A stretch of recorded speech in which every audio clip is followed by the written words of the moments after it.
E aí, família MK, tranquilidade? Eu sou o Danilo e sejam muito bem-vindos ao nosso canal, O Mundo Cão.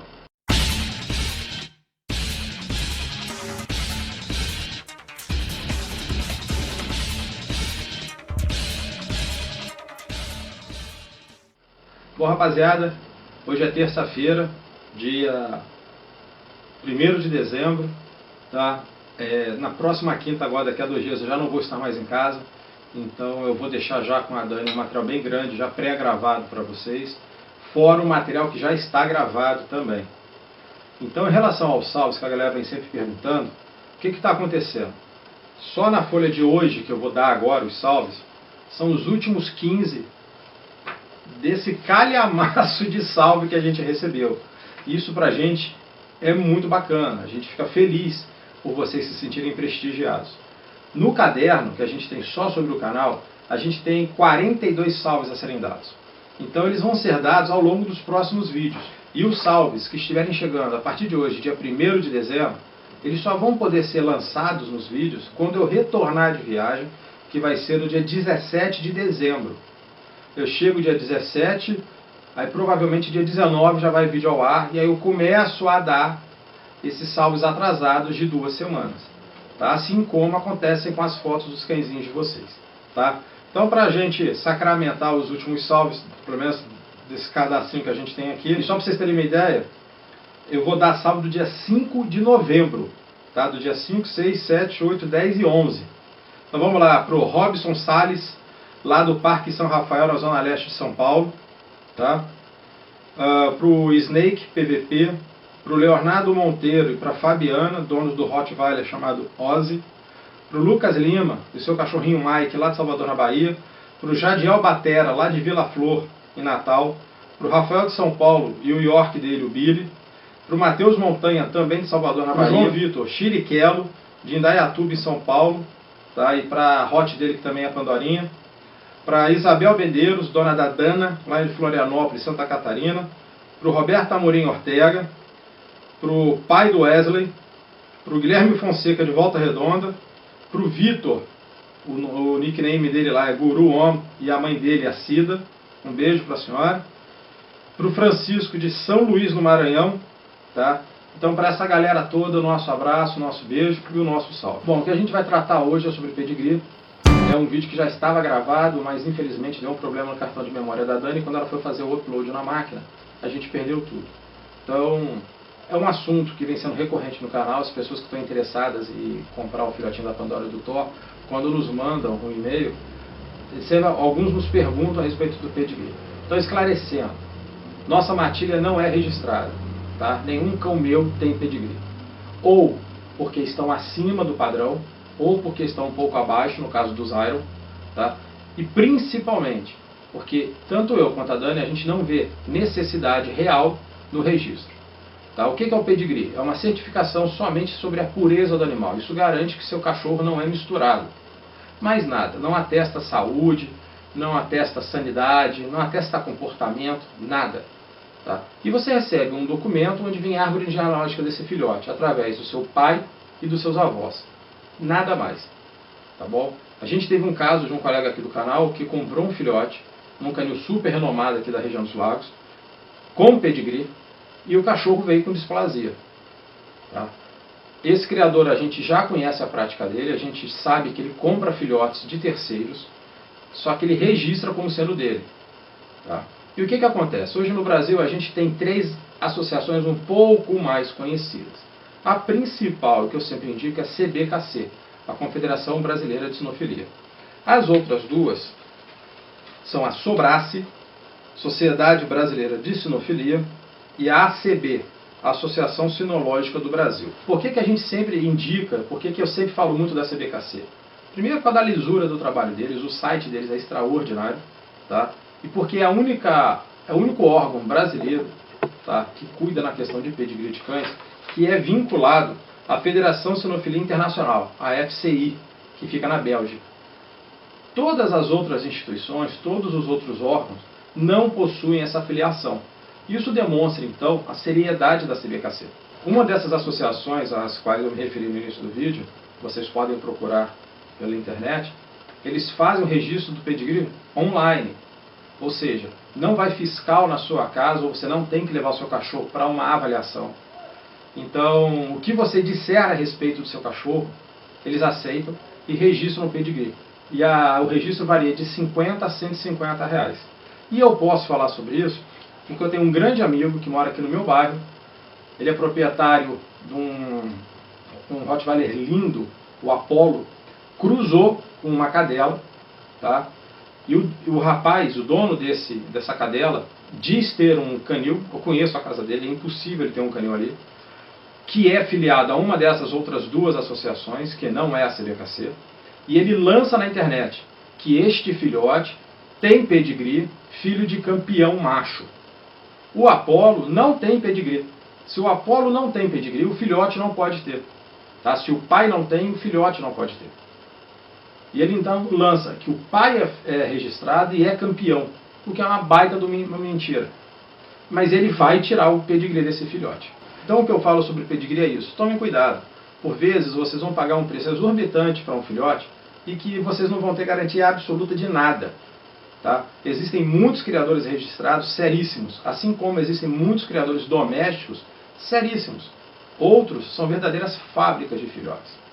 Bom, o que seria o pedigree? Pedigree é uma certificação, é um atestado de nascimento do animal, onde vem dizendo o nome do pai, da mãe, aquela questão da cor dos olhos, a padronagem do Rottweiler, se ele está dentro do padrão, tá? Até porque se ele estiver fora, você não pode registrá-lo. Então a caudectomia hoje, quem vende cachorro caudectomizado dizendo que tem pedigree está mentindo. Caudectomia já é crime, se não me engano, desde 2008. Tá? Ou seja, se é crime, é contra a lei. Se é contra a lei, você não pode fazer. Se você não pode fazer, você não pode dar a ele um registro. Tá bom? Então tomem muito cuidado. E você tem outros assuntos, assim, essa apostilazinha a gente encaminha para todo mundo. Você tem microchip, para você tirar pedigree do seu cão, seu cachorro tem que ser microchipado, tá? E aí vem o número do microchip. Vem nome de pai, local de nascimento, vem todas as informações necessárias. O Hunter, nosso primeiro Rottweiler, o Hunter II, os pais dele, tá, não tinham pedigree, porém os avós tinham. Os avós do Hunter foram campeões mundiais de porte e elegância, que é um dos itens, um dos critérios de avaliação em competição. É porte, elegância, adestramento de obediência e agility. Tá? Então, eles foram campeões mundiais de porte e elegância. Mas o dono do pai do Hunter não achou necessário registrar, porque ele não vai botar em competição. Assim como o Hunter não poderia ser registrado, porque ele tinha extrapolado em muito o padrão. Então, tudo é muito verificado.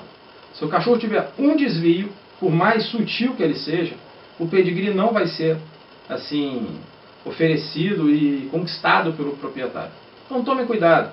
O que eu sempre falo sobre pedigree é isso. Se você for um proprietário que queira colocar o seu cão numa competição, beleza, vai atrás de um cachorro com registro.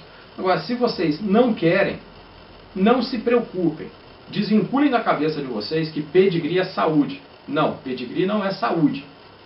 Tá bom? Pedigree só garante que aquele Rottweiler não é filho de mestiços. Só. Nada mais. Nada mais. Porque mesmo sendo filho de pais puros, ele pode trazer uma displasia. Ele pode desenvolver uma condrotrite. Ele pode ter um problema cardíaco. E isso você só vai garantir lá na frente. Algumas coisas você só vai descobrir bem no futuro. Tá? Então, galera, tomem cuidado. Não se deixem levar para algum modismo, às vezes, do pedigree. Caso vocês achem, né, caso vocês deem tanta importância assim, se vocês me permitem, humildemente eu orientaria o seguinte: só deem valor se for da CBKC. Tá? Porque eu já pesquisei na internet as outras duas associações. Uma delas, eu estou falando para vocês, é daqui na esquina da minha rua, o dono desse possível canil.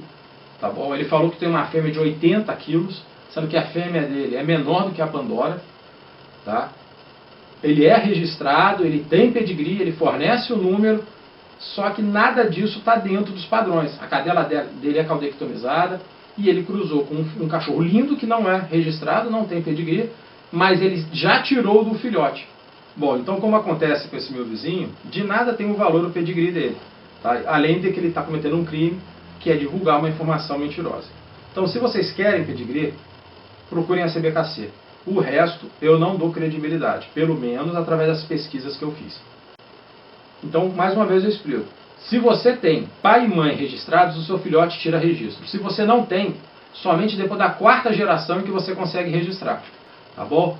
Bom, galera, a ideia do vídeo era esclarecer e desmistificar essa importância tamanha que é dada ao pedigree. É legal? É, só se você for para uma competição. Se você não for para uma competição, desvinculem isso da cabeça de vocês.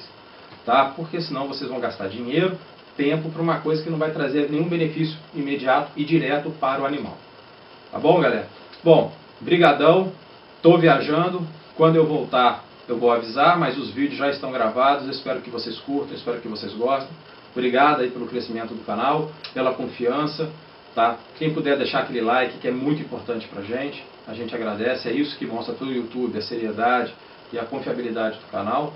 Inscrever, divulgar, compartilhar, a gente fica muito honrado se vocês puderem fazer isso pela gente. Ok, galera? Fiquem com Deus, um beijão no coração. E eu, galera, quase me esqueci. A gente tem recebido algumas perguntas de alguns proprietários a respeito de uma manchinha branca que, por vezes, o filhote apresenta bem no peito.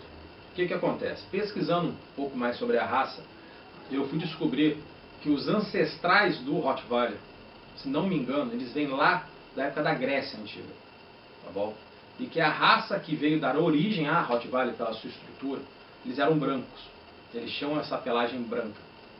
Então, conversando com alguns veterinários e lendo, né, buscando informação, realmente existem casos de filhotinhos que nascem com uma barbichinha branca, como foi o caso do Blade, tá? Ou com uma leve linha no peitoral. Barbicha essa e linha essa que com o tempo irá desaparecer. Tá? Então, não se preocupem ao ver um filhotinho com essa pequena barbicha e esse pequeno veio branco no tórax, achando que esse cachorro é impuro. Tá? Porém, se ele for tomado de manchas brancas, naturalmente ele não é um Rottweiler. Tá? Nossos filhotes todos, somente o Blade nasceu de barbicha branca. Como nós sabíamos da procedência, Pandora e Thor, a gente ficou tranquilo. E foi devido a isso que eu fui em busca dessa informação. Então, só para esclarecer, acontece sim. Mas até o 6º mês, se não me engano, isso some por completo. Tá bom? O que não pode acontecer, às vezes fica um losango no peito, ou fica uma faixa branca no peito. E aí, com certeza, se isso acontecer, é sinal de que esse cachorro não é puro. Beleza? Espero ter ajudado aí. Valeu!